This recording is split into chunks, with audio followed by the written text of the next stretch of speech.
there for Splunk. So be sure and take advantage of him being online. If you have any hard or deeply technical questions that you've been burning to ask somebody, you know, put those in chat and take advantage of the fact that we have him today. So you know, he'll back me up if I misspeak or if I flub up or forget something, which let's hope that doesn't happen. But thank you for being online with us today, Scott.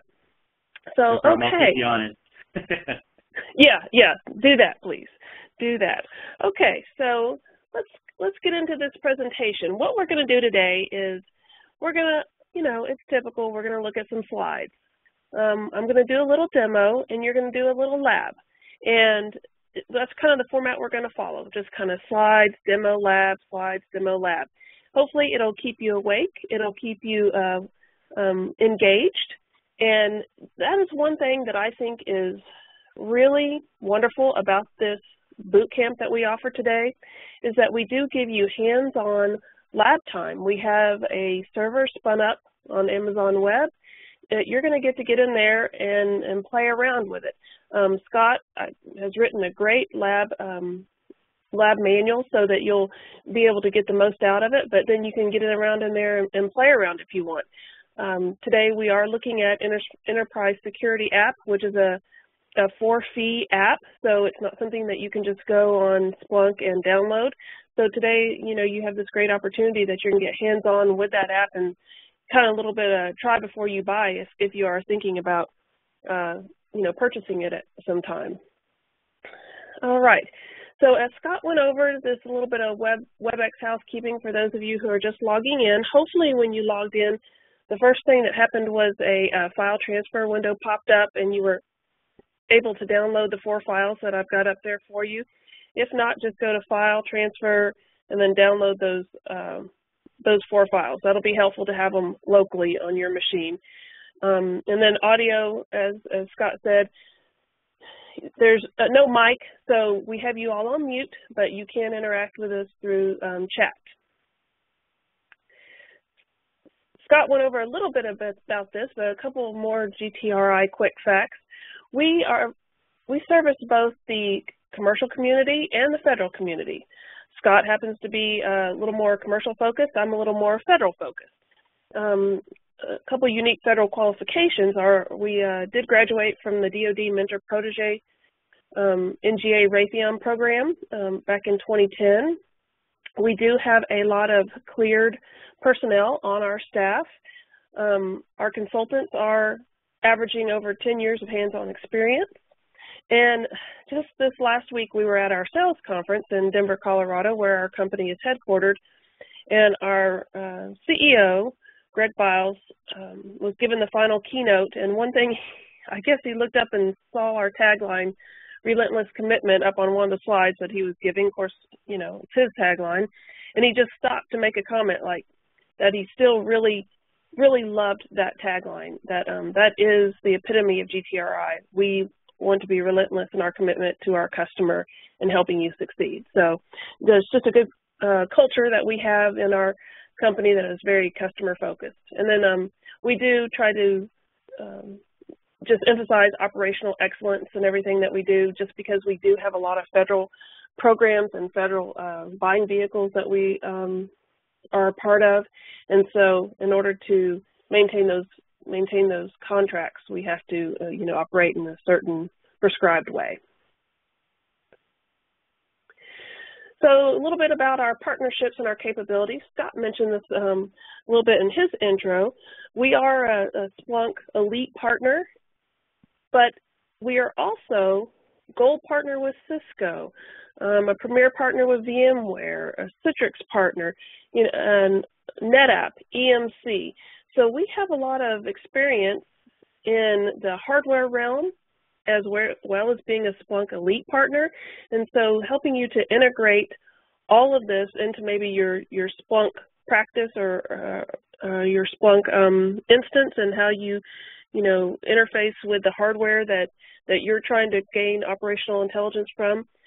We have that experience, and you know, we can also offer full solutions all the way from the Splunk down to down to the disk that, Splunk eventually stores some data on. So a little bit about our capabilities there.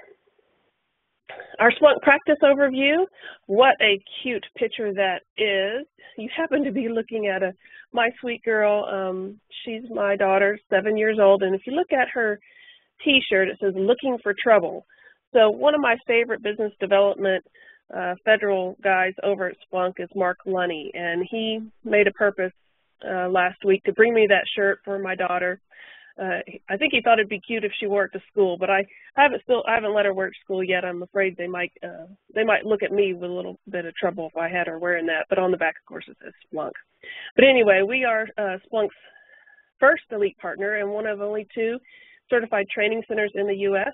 Scott being our premier trainer, and he can train in all things Splunk, right? So in any certification that you're looking for. Plus, he has some classes that are focused on fundamentals of Splunk as well and admin of Splunk as well. As Scott mentioned, we do pre-sales for Splunk, engineering, post-sales, professional services, implementation of it, the training, and the optimization. And you can see down there we have over 60 Splunk certifications, which include 5 certified architects, 5 certified SEs, and the Certified Training Center. And recently, our entire SE, I know all the federal SEs, I'm not sure about all the commercial, but we all, I've had mine for a while, but the rest of them all went through their certification, and they're in the middle of getting, going through the final testing. So we're about to up that number quite a bit. We are, as you can tell, GTR is dedicated to Splunk. I think a little bit of this is a little bit of repeat. And Scott even mentioned the last bullet under the first title. We do sell the Splunk licensing, the professional services, the training, building Splunk solutions, combining Splunk with our other technologies that we represent, like Cisco, VMware, Citrix, NetApp, EMC, etc. Today, many of the slides were produced by Splunk and are used by us with permission. So a little bit of common ground, as we'll call it, is understanding of the following concepts will help you get the most out of this boot camp. So if you have the basics of Splunk architecture and searching, and then an understanding of common security data sources. But, as it says down there, don't panic if you are a newbie to Splunk. If you just happen to see, you were thinking you wanted to log in and see about the security, no problem. I will go and I will try to point out some of the basics as we go along. But if you are interested, or if you have colleagues that are interested in getting the basics down, we do offer Splunk for operational efficiency as well as a boot camp. We offer the boot camps the first and third Wednesdays of each month, and the way that we're currently doing it is the first Wednesday, like today, is security, and then the third Wednesday will be the operational intelligence, and that'll be the same next month as well. So if you have anybody that you want to send back through this particular the security one, they can come again next month, or like I said, if you want to do the operational intelligence. So here's what we want to accomplish today. Why use Splunk for security? We're going to demonstrate how to use Splunk in a couple of security use cases. We're going to use Core Splunk. I'll show you a little bit in a demo using Core Splunk, and then we'll do the Splunk app for enterprise security. And then you're going to get some hands-on experience using Splunk for security as well through the labs. Our agenda, a little bit the state of security, Core Splunk for security, the app, and then there'll be 3 hands-on labs. Okay, so here's our lab access. When we get to it, we're not ready to go there yet, and if you want to, you can, but we're not quite ready. But when we get ready, you'll want to go to that URL that you see there. That URL I also have in the user logins document. And as you see in red, you definitely want to put the S in there. If you don't, you won't get to the server. And I'll just be honest with you, the other day Scott and I were spinning up the server for something else, and we just were not thinking, and we kept dropping the S and wondering what was going on, what was the matter. So anyway, just keep that in mind that you need to have the S in there. And then you have, it seems like every time I give this presentation, at some point people are worried about what their username and password is. And, I'll go over that when we get to the lab, but it is in that user login file that you probably, hopefully, already downloaded. And then I'll show it here in a minute anyway. All right. Let me get a little drink of water. So let's kind of get going with this part. So the advanced threats have been in the headline. You've seen them. There's the first one talking about the Sony hack last 2 months ago now. There's these three types of advanced threats. You got your cyber criminals, you got nation states, and insider threats. And these threats are increasing, and they're becoming more advanced, as we've seen. The people that are doing them are stealthy, and they work very sophisticated angles. They are able to evade the detection from those traditional point security products that look for specific threat signatures. They are using social engineering to get in. And, these people are very good at stealing your confidential data, whether it's credit cards or intellectual property. And unfortunately, a lot of times you end up in the headlines. And so Splunk is going to be a great resource in order to find these threats in advance of them being made public, which is, and hopefully before, pardon me, before if, a bank account gets drained or something like that. So here's a little bit of look at the modern security wisdom. Gartner said, there is widespread agreement that advanced attacks are bypassing our traditional signature-based security controls and persisting undetected on our systems for extended periods of time. The threat is real. You are compromised, you just don't know it. And that's the scary part right there. It's, wondering who is in your system, what they're doing, and when you're going to finally find out. So I'm so sorry for the coughing. I'm already talking too much. So as you see, Richard Baitlich down there, his book, he says prevention eventually fails. So prevention alone is just not sufficient. We've got to figure out a way to get ahead of this curve. So some advanced threats are hard to detect. Here's some stats we'll kind of go through. So 100%. So this is talking about often stealing passwords and are done, via password hashes and using keyloggers. And, often these people steal these admin credentials, and then they can access a lot of other systems once they have admin credentials. 40, that's the average number of systems that are normally accessed. If you see malware in one place, most likely you're going to see it in a lot of other machines that have been infected. Let me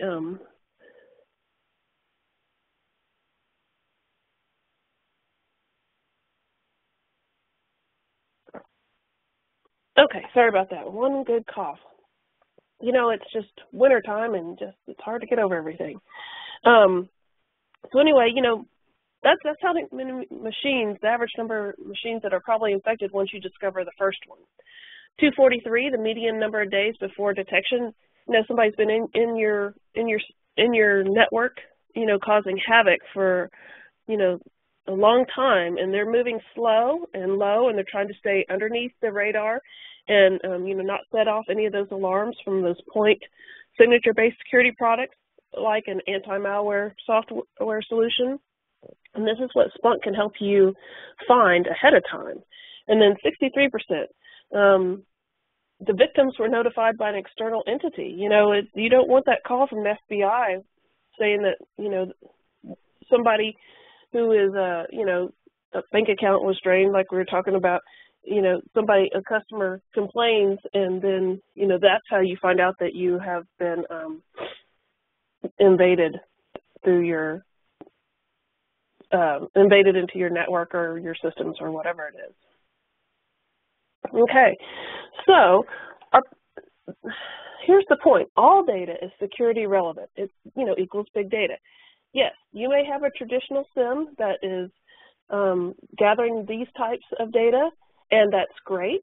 We're not trying to replace your SIM. We hopefully want to work with it, because what Splunk is going to be helpful with is taking all of the traditional SIM data and correlating it with all of this other data that you see on the screen: emails, web logs, custom app logs that you might have, call records. So the traditional SIMs, going to focus on gathering those traditional signature-based threats, and Splunk is going to help you correlate that. And we'll see that with some searches here in a few minutes. And well, before we get to that, let me tell you one example of this that we had heard about. So there was a network administrator, a trusted network administrator, who had gone in on the weekend, and that person logged in as root. They badged into the server room. They logged in as root. They set something malicious, going. They logged out. They left. Well, a lot of people, or a few people, are going to have root and root password. So how do you know, who did that? With Splunk, you can easily correlate that badge reader, the machine data from that badge reader, with whoever was in that room over the weekend logging in as root. You can correlate this, and it can be fast. You can get alerts that come to you immediately, like that weekend. Like you check your email and you can see an alert that, wow, somebody was in this weekend, logged in as root. Make note of that, because then when you start seeing malicious something happening later. So it was just an example. I won't give the that company, but that's how they found them, because they were correlating their badge readers with their Splunk instance. All right. So now let's get to lab 1. I mean, I know that's why everybody is online. You want to get your hands on it. This lab 1 is going to last about 10 to 15 minutes, and we want you to just do some basic housekeeping. If you look here, if you've downloaded this document, you can see that we took the first part of your email, and we assigned you, student 1, and then there's your password. There's where you log on. You're going to do this. There's about 15 steps in this particular lab activity. It does assume that you know some basics about Splunk. If you don't know the basics, you might want to use the one that has with answers. So let's give you about 10 minutes to get this done, and then we'll come back together. And while you're doing this, the line will be silent. I know sometimes people wonder what happened, but we just don't want to interrupt you while you're working on the lab. So the line will be silent. It's about 27 after the hour, so at 37, let's go ahead and say at 40 after the hour, I'll give you a few extra minutes. We'll come back together and get started. All right, see you soon.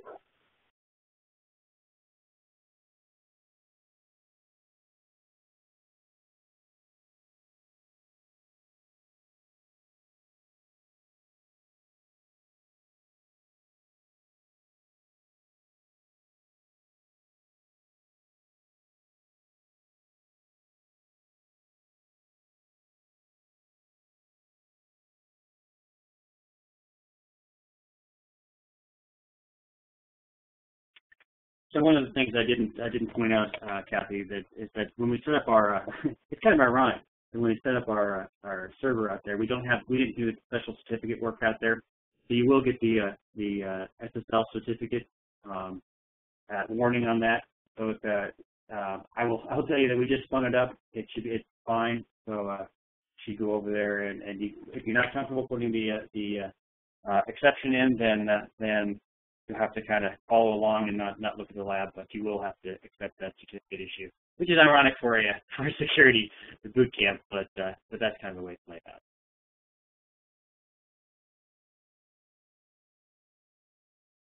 Another question that's come across is Kathy, could you put up the passwords page again real quickly? You should be able to get to there by going to the WebEx, going to the file, and going down to the transfer dialog, and it should pop up a window.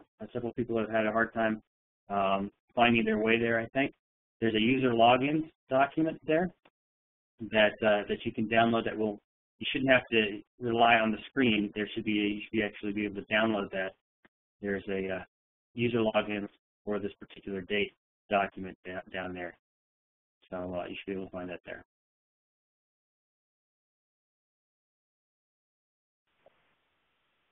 If you're not on that link, go ahead, Kathy. Oh, is that what you wanted me to put up, the WebEx? How that actually is helpful because that shows the graphic of where you can get to the file transfer dialog, and so that's kind of how you should be able to download it. I think they were actually wanting to see the password page itself, the user login tab that you have up there. Now, there are more than one page of this, so so your name may not be on that page. The best way to do it is to go back and download it. So get to the file transfer dialog and go ahead and download your version of it, and then log in appropriately. If you do not see your name there, let me know, and I will assign you out one for the next student. The name that's not being used, and just try to manage that so we don't step on each other.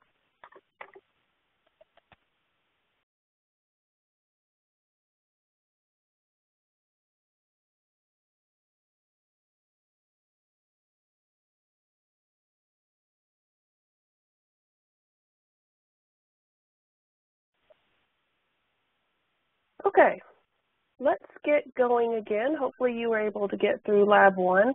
And I saw a question that was about the labs. One thing, our server is up and running, and I will leave it running until about 9 o'clock Central Time tonight. So if you want to go back and work on the labs the second time, if you want to play around, whatever you want to do, you will have access to the lab until about 9 p.m. Central Time. All right, so let's get going. So the top 5 Splunk security use cases.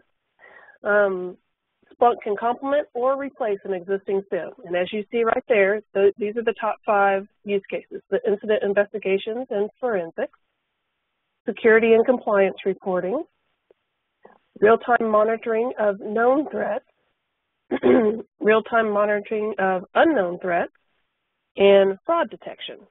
So currently, you may have a SIM, and that's meeting some of these needs for you, but what we want to emphasize here is Splunk can meet these needs and more. There's a little plus there when it comes to Splunk. Splunk is going to be very flexible, and sometimes, and the thing about Splunk is you're going to be able to get used for use cases outside of just security, completely different use cases. It's all one platform. Sometimes it's hard with a SIM to get in that non-security data, the one we saw a few minutes ago, all that extra data, and so that can limit you in your search and reporting capabilities. But with Splunk, you can use your existing SIM for maybe alerting, and then you can go and use Splunk to do the investigation, perhaps. Or you could do it all with Splunk, but maybe you have an investment in that SIM that you already have, and you want to keep using it. Core Splunk, the security workbench. I love this part about Splunk when we do the operational intelligence bootcamp, because we get in and we do a lot of demo and just show you all that you can do with Core Splunk. You don't have to download an extra app or buy an extra app. Just with Core Splunk, there is a lot you can do. So as it says here, you just need a few commands and a lot of machine data, and then Splunk is very powerful. And it says many advanced Splunk security users rely on Core Splunk. You'll see that in a few minutes. Just a very easy search I'm going to do. And then Core Splunk features are searches. You can do searches. You can correlate your data. You can create alerts and reports, and you can visualize using a dashboard. The the opportunity is boundless, really. If you know your data and you can think about it, and this is the, Scott, if you're watching, this is the slide I was looking for. I love this slide. I just saw it last week. It says, what is Splunk? Splunk turns this, that machine data, into this.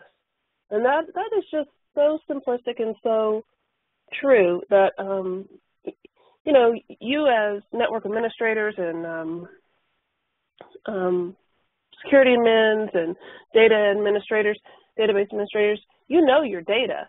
But sometimes it's really hard to get at exactly what you're looking for, and this is where Splunk comes in. So with Core Splunk, you can set up alerts. Like I was talking about with the example earlier of somebody going in on the weekend that, you know, you weren't expecting people in on the weekend, let's say. You can set up alerts with Splunk, and so once you find that issue, as it says, you can be proactive and then create an alert. And then these alerts, they can trigger an email to be sent, they can trigger a script, and it can, as you see, custom code can do whatever can be done in a language like Python. So you can enter a ticket into a workflow system, you can make it take some kind of corrective action, and I mean, it's limitless what you can do with Splunk, with Splunk, yeah, with alerts. All right. Here we're talking about the use cases. There's 20 critical security controls that the group SANS.org has come up with, and you see the web link down there at the bottom. You can go to that, and these are 20 steps or underlying tenets, as you can see, to help you that you want to follow for setting your critical security controls. GTRI, you know, we use Splunk in correlation with, let's say, ICE, you know, Cisco's Identity Services Engine. So we can implement those together to provide you like secure access and guest access and BYOD initiatives, and then just enforce user policies. You could use Splunk with NMAP. You could use it with Bro IDS. You could use it with botnet discovery software like Nessus. So, you know, Splunk is can also do some asset discovery for you. All this, you know, goes into these security controls that you'll want to set up. And like I said, that's a great article or guideline down there at the bottom if you want to go and download that and take a look and see where your company is in following these guidelines. So there's a need for a common information model when it comes to searching and reporting with any product, but with Splunk also. You know, the common information model it provides like a methodology to normalize data, which you need to when you have all this disparate different types of machine data. So the schema is applied to the event logs regardless of the format. This is Splunk can do this on structured or unstructured data. And then each event in this common information model, that when we define it, each event should have, at a minimum, a timestamp, a name, an event ID, and a key value pair. And so when you have this defined, then you can run the correlation searches very easily. And as you see there, it says Splunk need not know much about the structure of machine data to ingest it, because Splunk applies schema on the fly to this machine data. Let's see, and then I like the example down there. It says, you know, firewall vendor A calls source IP address SRC, while another vendor calls it SRC_IP. So you want to be able to, regardless of the firewall vendor, you want to be able to, you know, correlate that data to the, you know, whatever the source IP is, right? And I think I've kind of talked about this slide really through the when I was talking a minute ago, but so anyway, you know, you're just going to use the common information model just to leverage these data models as well. So I think you can look this up even on the web. This isn't something that's just you know, to Splunk only. Other software and other groups use the a SIM model.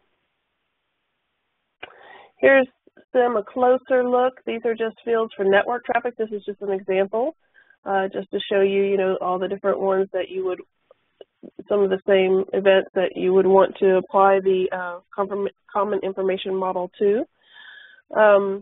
And then down at the bottom you see where it says docs.splunk.com. You can go and look that up, how to use these reference tables.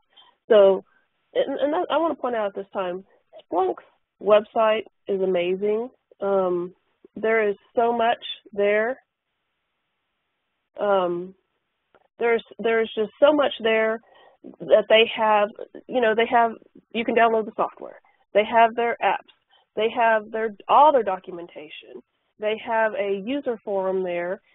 Anything you could possibly ever want to know about Splunk is on their website. I mean, they ought to win an award how good their website is. So I highly recommend going out there and just, you know, checking it out. I mean, it's pretty massive, but there's a lot. And I'll say, always check there first. You know, you might want to go to Google and start your Google search, Splunk space, and then your question, because it's a really great resource. Okay, working a security bench booth. So this is where, for this, I'm going to share out my screen. I'm going to share out. This is a quick demo. This is going to be an easy one, a quick one.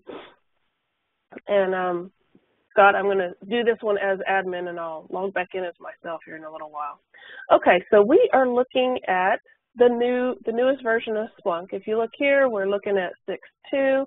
I know it seems like a lot of customers that I have, you know, they're on older versions and they're working towards upgrading to 6 or 6.2. You know, there's just a lot of advantages to upgrading. As always, with software, I mean, that's just the case, right? I mean, that's not rocket science. But so this is the latest and greatest 6.2.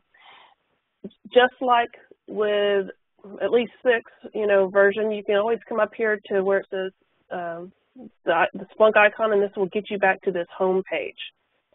Something new in 6.2, I mean, it's not earth-shattering, but, you know, you can choose a home dashboard. Say there is one particular dashboard that is critical, that you need to see ASAP every day as soon as you log in. You know, they've made this pretty cool. You can choose it as a home dashboard, so as soon as you log into Splunk, you're immediately looking at, you know, whatever it is that you're responsible for that day. Okay, so we're going to go over here to search and reporting. That's the app that comes with Splunk. This is the basic app. And let me point out that we are using data generators for our Splunk instance today. If we go here to data summary, you're going to see these are our hosts. We've got 67 hosts. Obviously not for real. This is a data generator. Then you can see our sources that are coming from those hosts, the different sources that we are ingesting, and then the source types, the types of files that are being ingested from those hosts. Okay, and then we'll go back over here. So this is basic, and just a quick, for those of you who may not have had the basic class, here's your search bar, kind of like a Google search. You know, you can ask your data anything. So I have all this data, and I might want to say, show me, you know, all the events that have the word fail or failure or failed or whatever it is. And, oh, let's not run it over all time. Look over here. You see how that's running and running? Actually, it's doing pretty good. But let's say I'm just going to want to do in the last 60 minutes. This is the time picker. And so now makes it a little more manageable. 55, that's even still a lot of events, right? You can choose any time. That Splunk has some predetermined times, which for the most part are really helpful. Of course, in the search language, you can do segments. You can program that into a particular search, or you can use this time picker. Then you see down here on the left-hand side are your fields. You have the selected fields. The top three are always shown, the host, the source, and the source type. So of all the data that was returned in the last 60 minutes, there were 68,770 events that came from 39 hosts. And we click on that and we can see our 39 hosts that brought back some values to this search. Then you can see your source type, and then you can see interesting fields. And those are some other, that's Splunk. And I think, yeah, those, you become an interesting field if over 50%, over 50% of the data had that particular field. And then here are the events themselves, right? And so you could go and you could look in the event if you wanted the full event, and you could see everything there is to see about it. Okay, so we're talking about security though today. So we're not, failed, yeah, I'm sure that's something that would be interesting. And I cheated, not really, I just prepared. Let's say I prepared. So I went ahead, don't look at everything and just give it away and then it won't be as cool. Okay, so just so I don't have to type in front of you guys and slow it down, here's a search that we could use core Splunk for. A tag equals vulnerability, severity ID 5. So we've tagged our data, and we are looking for any Sev 5 events. So let's look at that in the last 60 minutes and see what that comes up with.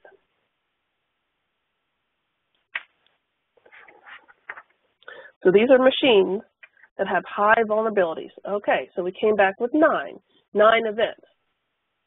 9 events that show that these came back with Sev 5. Okay, so now don't watch because otherwise it won't be as fun. I'm going to just add this to it. I probably could have just done that a little bit easier. Let's see. I probably could have typed that one in. But anyway, so now I'm just going to pipe it to table. That's a Splunk search language operative. And we're going to type that based on destination IP. All right, so now we have a table. And then you can see here are the destination IPs that were in that same search as before. And you can look down here, you see one, this is the same one over and over, but it was gone to, however many of those 9 events, right? So this IP saw 1 event, this one saw 1, and then anyway, so these saw multiple. Okay, so then let's see. I think I'm making my other instance mad. So now let's narrow that search and add the tag of attack. So these are the vulnerable IPs that we've been looking at. Now we want to see, have there been any attacks against them? And then there we go. So now there's 12 events. So now we can go down and we can, these are the events that we want to further investigate, right? You might, however you want to go investigate. We'll end here, but anyway, so that's using just core Splunk. That was not any extra programs, not any extra money spent. That's just core Splunk. One other search, this one that I ran earlier. This is, if you look at this is a completely different search, right? Okay, so this is fail star, so any of the fail and the word password. Now IP location, the source. Oh, that might.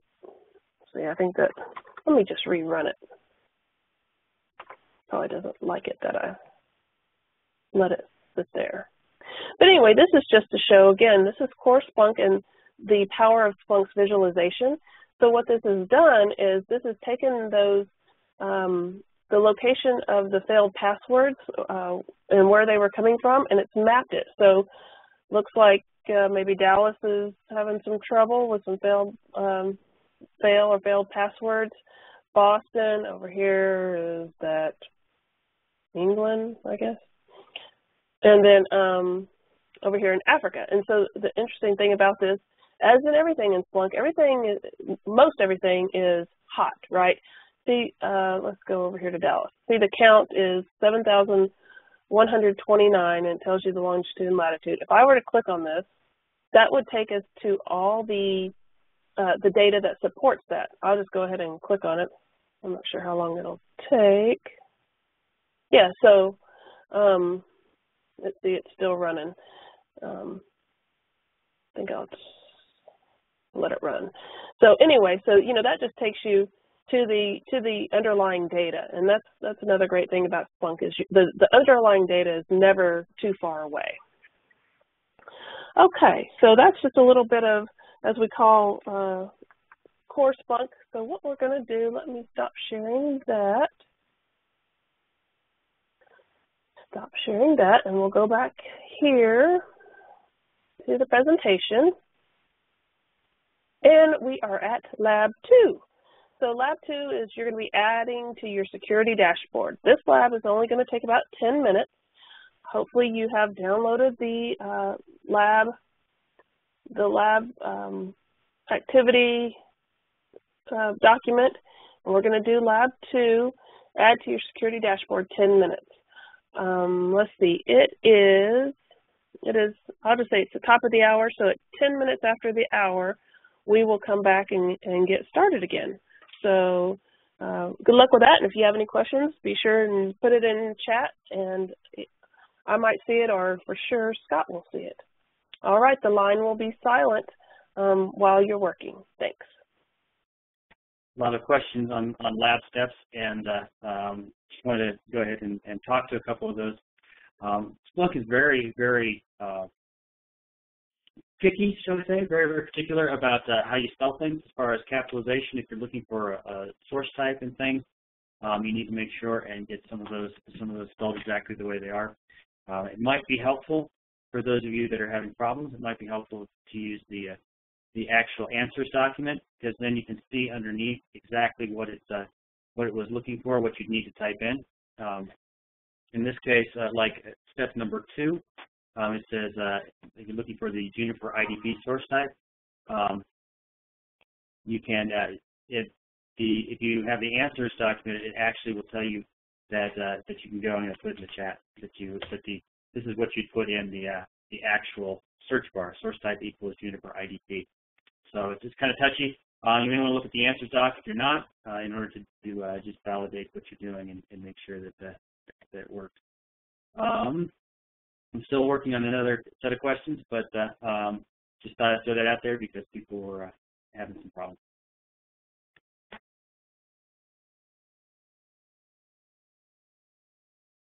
Since we have a lab time, I had a question that came through. It's just easier to say it via the line while it's not being used for the instruction. There's a question about IP location and geostats. IP location actually goes out and queries an external database, generally speaking, and so that file is updated over the period of the course of time. You can use the Maxmind, the Maxmind database, and pull it in locally, and that means that it will be static. But that may be the best you can do if you don't have internet connection to go out to get to the service on the outside. So IP location definitely tries to go out and access the service in order to get the location of the IP address of the client. Older versions of Splunk, depends on what you are dealing with, but I've been able to use the IP location to get the actual values, the longitude and latitude of various IPs, and as far back as version 4, I can't remember if I got back to version 3 or not.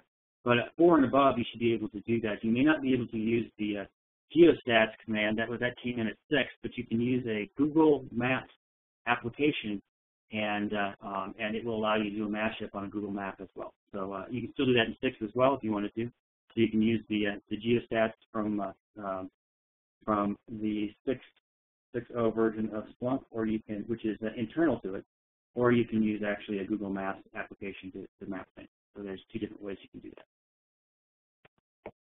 Hope that helps a little bit.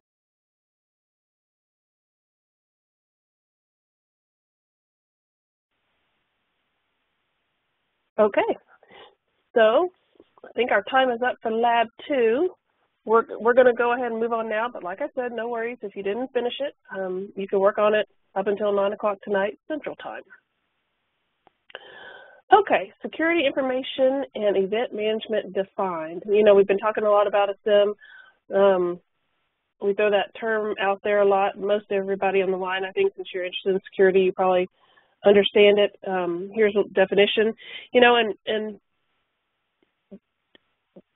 just a little bit, SIMs, while they are awesome and great, a little probably pricey, they do suffer a little bit, and a lot of times that like the back-end database requires the data to be normalized, and then data reduction, and sometimes this can hamper security use cases. So that back-end database can be very rigid as well. Splunk, on the other hand, does not have a back-end database. It is a flat file, so that's why it can ingest any type of data. I mean, it can ingest anything. A lot of it recognizes based on, you know, that common information model, and based on the fact that, you know, Splunk has gone through and, you know, worked with the major vendors out there and, you know, recognizes a lot of the logs. But, I mean, if you have something homegrown and you have your own homegrown log, all you have to do is just teach Splunk, you know, what that log looks like, and then, you know, it goes in. No problem. And let's say you have a vendor from version 5 of the product to version 6 or version 17, whatever, and they decide they change the way their log file is. You know, before their log file always, you know, used these certain format, and for some reason they decide to change the format. Splunk has no problem with that, whereas maybe a more rigid SIM might. So anyway, so that's just a little bit about that, and just trying to emphasize the flexibility of Splunk, really. Limitations of existing SIMs. This, just kind of another representation. You know, sometimes the speed is a little bit slower. Splunk is lightning fast. You know, once something is ingested into Splunk, I mean, the searches are just milliseconds. Sometimes, you know, a little bit bigger. Sorry, I got distracted looking over in the Q&A, and I'm not supposed to do that. That's Scott's job. Anyway, you know, sometimes searches can be slow. Definitely, the major SIMs are very expensive. A lot of times there's a lot of deployment costs behind that. You know, a lot of time to deploy those. You might need professional services to help you. A lot of times there's multiple products that you need to install. You know, Splunk is just one product.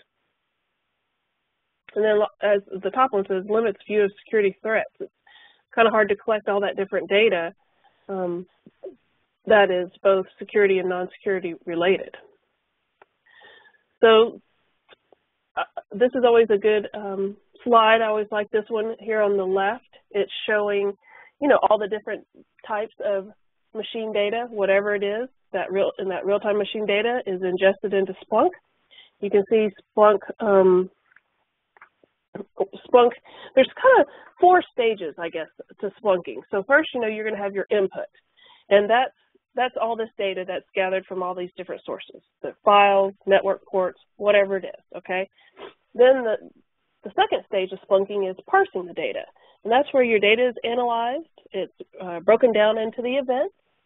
The metadata is assigned, and the metadata is the things like the timestamp and the source type and all that. And then optionally, the raw data can be either filtered or modified sometimes. Then the third stage of Splunking is indexing. And that's when your data is actually written to the permanent storage in Splunk, and you can see that down here. You know, you can store this locally. You can store it to a SAN or a NAS, whatever, you know, however you want to set it up, however much you're planning on keeping.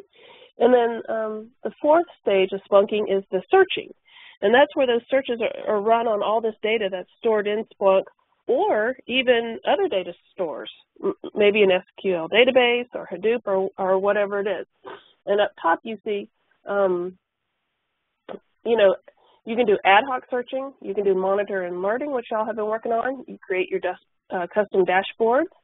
You can do reports and analysis, and then there's a developer platform. And one thing I always think that's really awesome about Splunk, back in the day, long time ago, I used to work for SGI. And if any of you are familiar with SGI, I mean, awesome company, awesome technology. And back in the day, we were really almost like a little cult, right? I worked, when I first got out of college, I was in cancer research. And I worked for UT Southwestern here in Dallas. And I worked on the 9th floor. And we could go down to the 5th floor, and there was SGI machines that were working on the Human Genome Project. And they had demolished the wall and put up glass so that you could just gaze upon these beautiful purple machines, right? So that's kind of a cult following. Splunk, same thing. They might not have purple machines, but they have a crazy awesome product. And people are just, they're Splunkers. They want, at SGI we used to say it's a wardrobe, not a job. Kind of Splunk too, there's all the fun t-shirts and there's fun events. And people are excited about Splunk. They want to be a part of it. They want to develop on that platform. It's a very cool product. I mean, that's, when I came here to GTRI, I looked around, I already knew data storage and, NetApp and EMC and all that. That was my focus. And I said, what else do I want to learn? Where else can I add value to this company, GTRI? And I looked at Splunk and I said, that's it, coolness, exciting. So it's fun to sell, and I think it's probably even more fun to work with. I've been down with the Air Force, solving some problems with them and some other companies, and it's just very amazing to me what you can do with it. And one of my customers said the most interesting thing. He's a manager. He's not even a Splunker, right? But he has a dashboard, and for some reason he logged in on a Saturday, realized that there was some kind of threat going on in his network, and within 30 minutes, I mean, they had it completely shut down. And he's a manager. It went from him to calling the guy on call. I mean, and it was so quick, and they shut it down. And this is a major Fortune 100 company, right? And one thing he said about Splunk is, Splunk allows you to find a needle within a stack of needles. And that has just really stuck with me. Not a needle in a haystack. Heck, you see the difference between the needle and the hay, hopefully, but a needle among needles. That's just how granular and how precise you can get with Splunk, and it ends up being really powerful. Okay, enough of that. Well, other people think it's great. You can see on Gartner how it has ascended in the Magic Quadrant from 2011 all the way up to 2014. You can see the upward trend, always a great place to be when you're a company trying to get market share. Leaders Quadrant, industry accolades. These are just some of the accolades that we've seen lately. The Best SIM Solution, finalists in 2015 for Best Fraud Prevention, Best SIM, Best Enterprise Security. It just... sideways. You're sideways. I'm what? On that.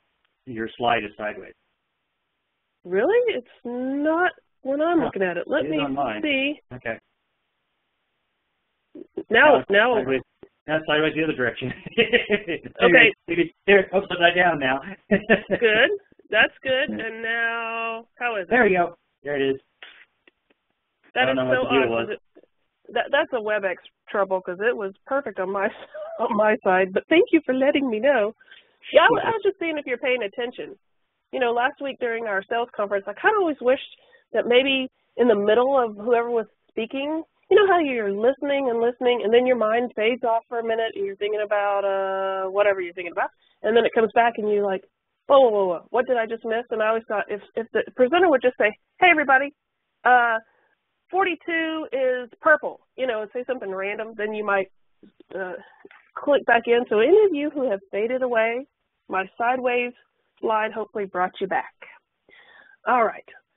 Anyway, as you can see, Splunk is doing great things and it's being recognized in the industry.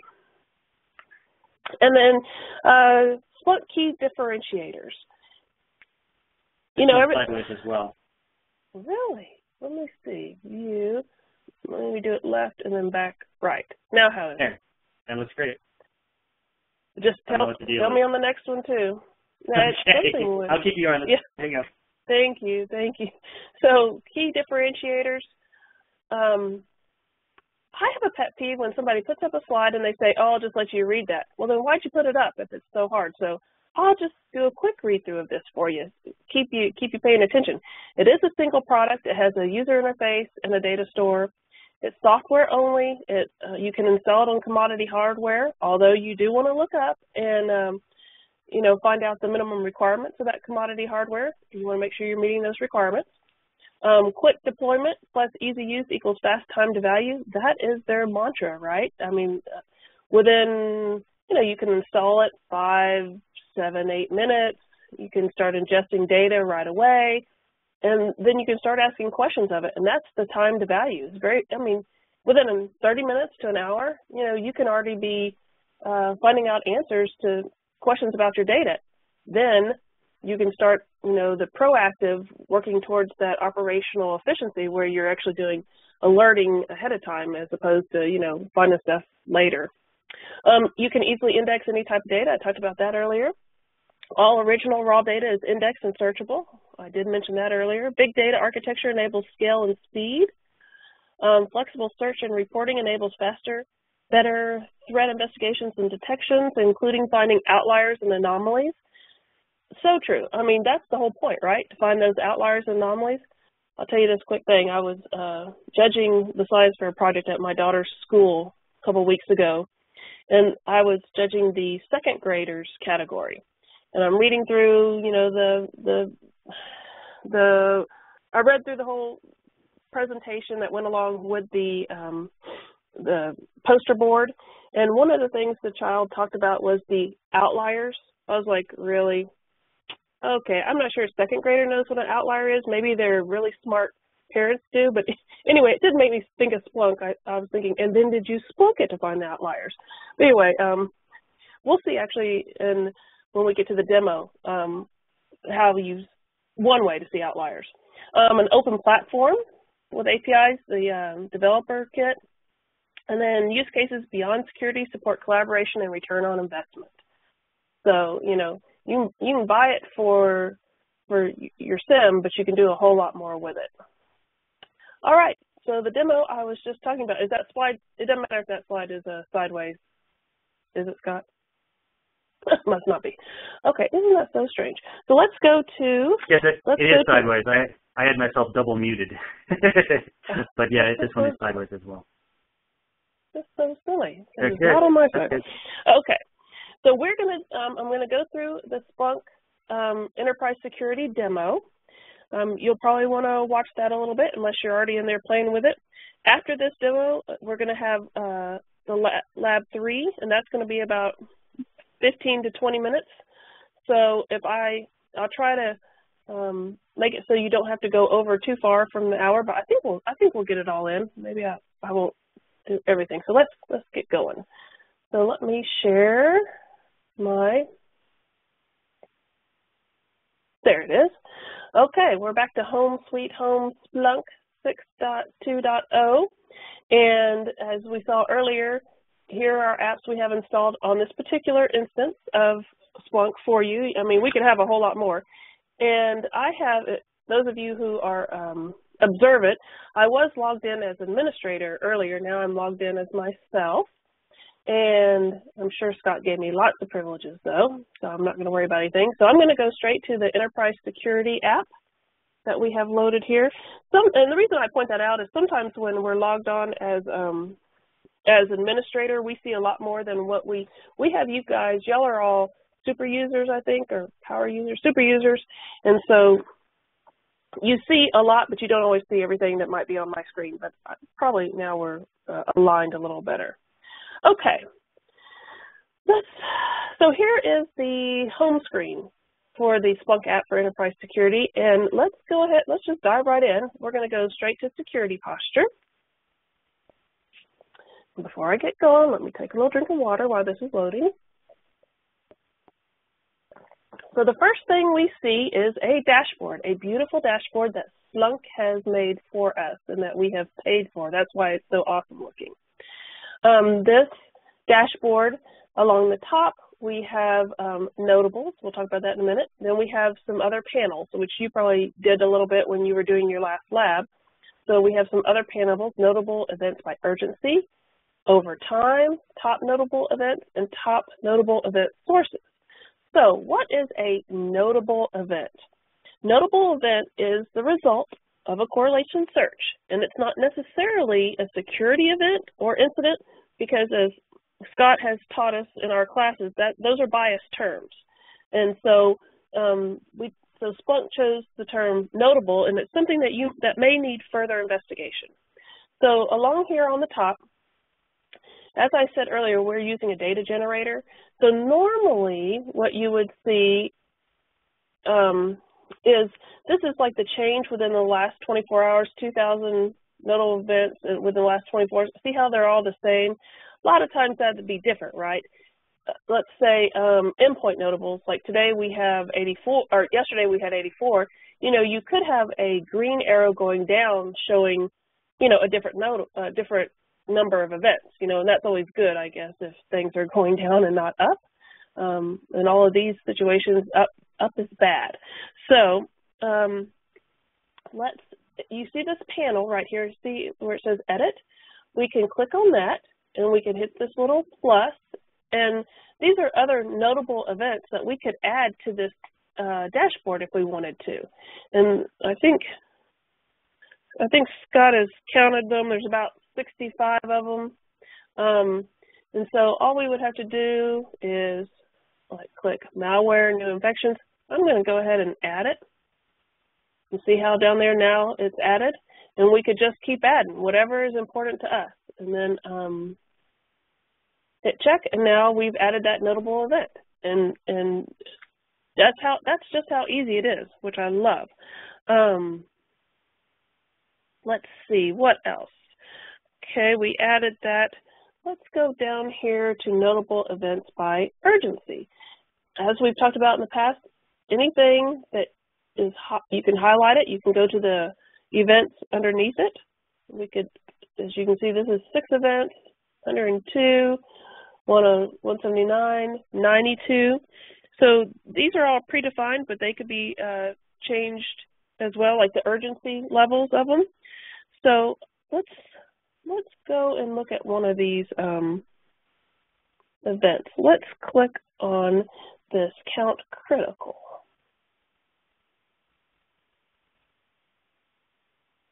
There it comes.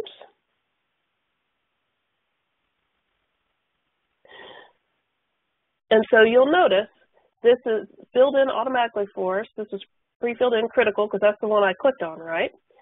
And then you see how this is spinning, spinning, spinning. This is because it's a real-time search. That's great. But if we want to kind of do anything with the data down here below, we're going to need to, what we say is we're going to finalize the search. So I'm going to click finalize. There we go, 6 matching events. If we come down here to high volume of traffic, let's, if we can click on that and then we can edit the selected event. So let's look at this selected event and what we can do with it. You can see how the urgency is critical, the status is new, and the owner is unassigned. That just kind of says to me, maybe we can do something with that. So I'm going to edit that.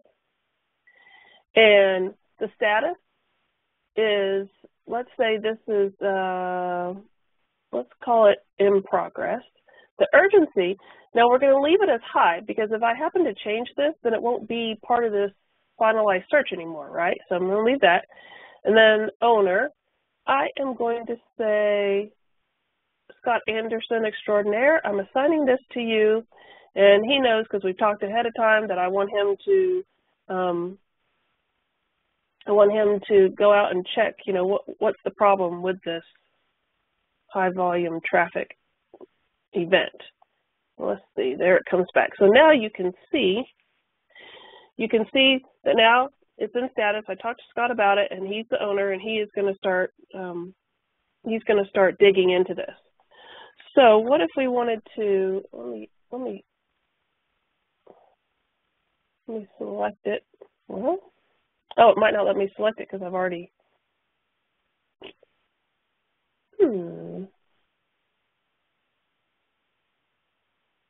Oh, it's still running. Hello, there's the problem. You see the problem? I didn't finalize it. There we go. Now we can select it again. Let's view the details on that. Okay, high volume of traffic from this internal IP to this external IP. So we can see here, we can see the correlation search that created this notable event, this network high volume of traffic. We can click on that correlation search if we want, and this takes us to the search itself. We can go in here and we can change values. First, you can see the search itself in here. Definitely, I don't want to change it, but I guess I could if I wanted to. Anything in these tick marks right here, those are macros. You can see the time. We could change this time from, instead of minus 65 minutes, maybe we want to do 120 minutes or whatever for the start time. We could change the cron schedule. We could change the severity if we want, the owner. So this is just showing you all that you can do to this correlation search, just from a click of a button. Cancel that. And these are all the searches that we have that are available to us to change. Let me go over here to incident review, back to incident review. Let me see, what else do I want to show you about this? Let's go over here to, there's the source.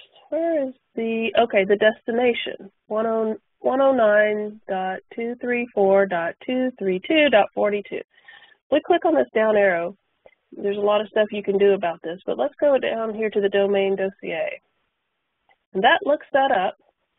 It goes externally and looks that up, and you can see that this, there's not necessarily a domain name corresponding to this IP address.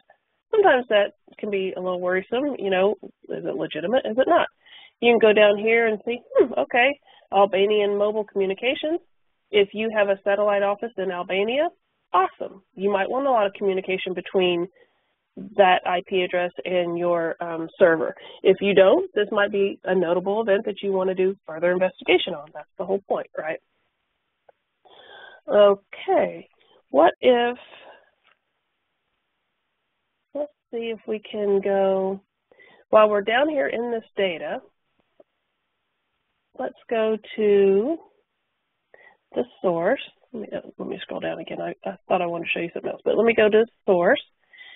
And I am going from here, I can go straight to, this is an asset that we own, right? Because it's internal network.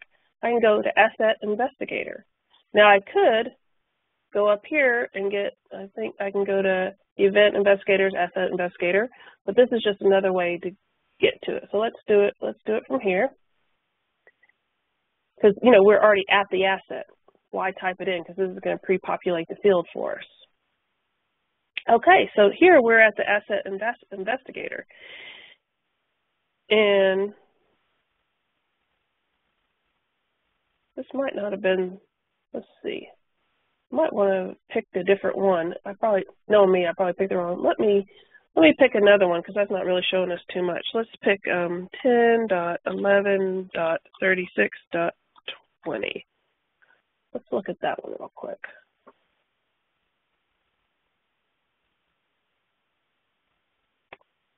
Yeah, there's some results.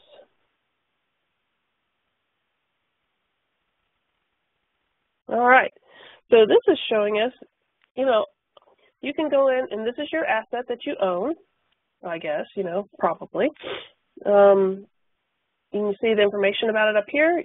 All these are hot, so you can see all all the authentications. So at this time period, 362 authentication events happened.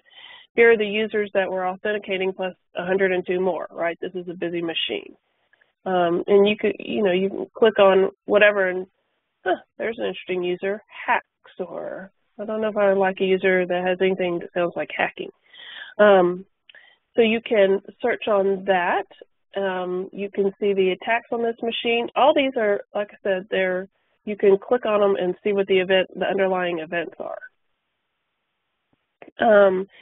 So we saw that hacks.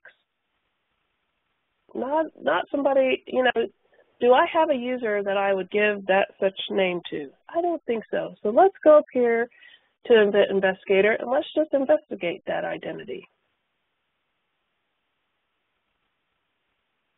Pre-populated it for me. Don't ask me why. It's just the magic of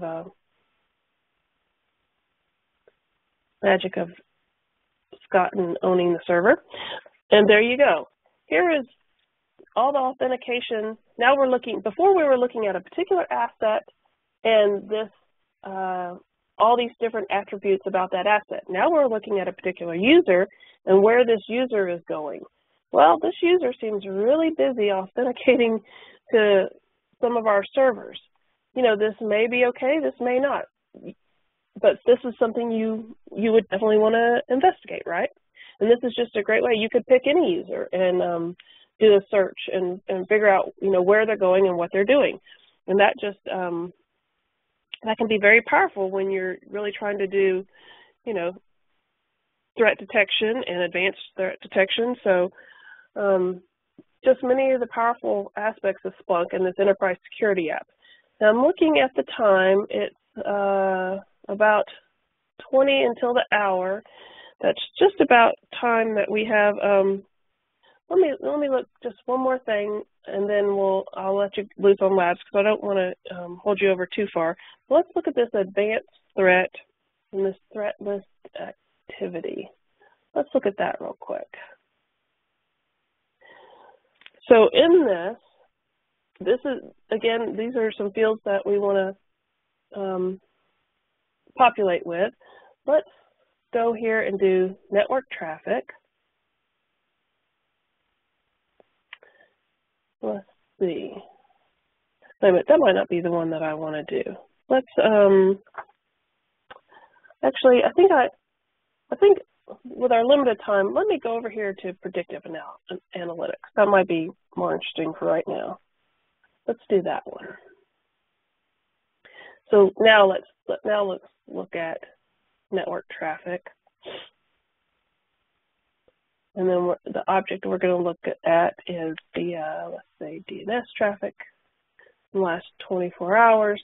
We'll just leave these as is. We'll hit submit, and let's look at that. Because I did want to show you that whole, I had mentioned before, the outlier. It's loading, just taking a minute. There it goes. Okay. So here's a prediction over time. You can see, this is when we started up the server yesterday, and now the count started, and you see the blue line. The blue line. Let's see if I can just do the blue line. That's what's been actually happening with our server, right?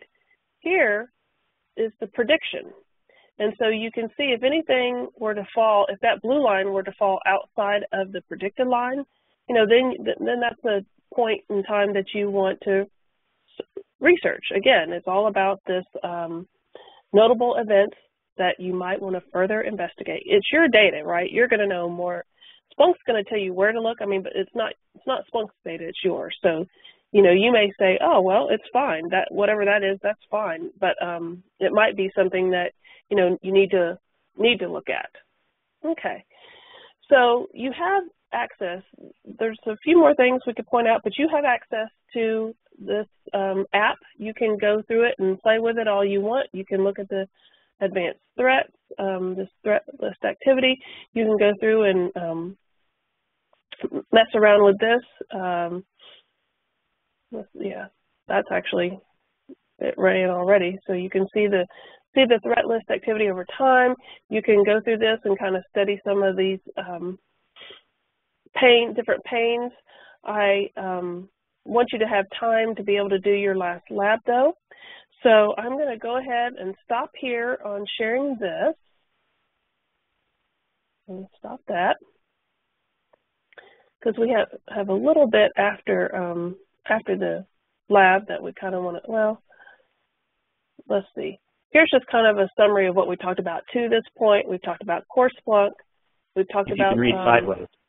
Oh, of course. Let me go left, let me go right. It's totally fine on my side, I promise you. Anyway, thank you. So core Splunk, the security suite, the enterprise security suite. So here's a case study that you might want to look up, some additional information. Splunk, webinar Splunk and Cisco ICE with Splunk. I mentioned that early on. Let's see. And now, it's probably sideways, so I will preemptively do that. So now we are on Lab 3. This is going to be perform an incident investigation using Splunk apps for enterprise security. Let's get over here. Like I said, I think this is your longest one. It's 15 to 20 minutes. Let me just look. After that, yep, just our thank you slide. So we'll give you the rest of the time to work on this. Scott and I will both be online until the top of the hour while you're working on this lab. If you have any questions, be sure and put them in chat, and Scott will help you out with that.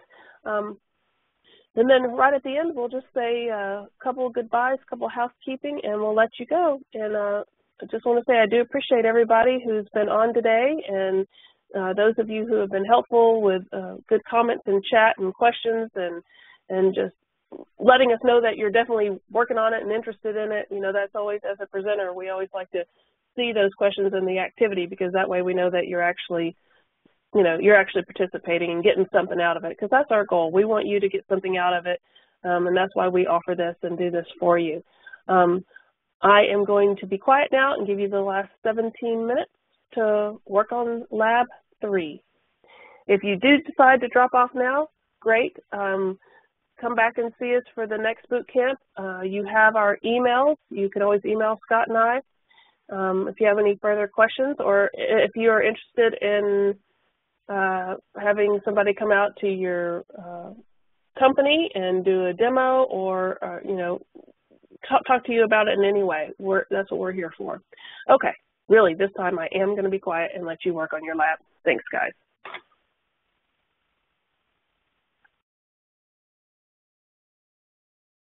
It's about the top of the hour, and I just wanted to thank Kathy for doing a good job and giving the time in to put that presentation together and to present everything. Note again that the lab will be up for until, I do believe she said 9 o'clock Central Time, which is, what, 10 o'clock Eastern Time? I'm on Mountain Time, so I have a hard time translating some of these things. I'm in Denver, so at any rate, glad you were able to join, and hopefully you got something good out of that. Again, we provide, put on my marketing hat, we actually provide services, licensing, and also education. Should you need any of those with your company, so feel free to get in touch with us if that's something you'd be interested in.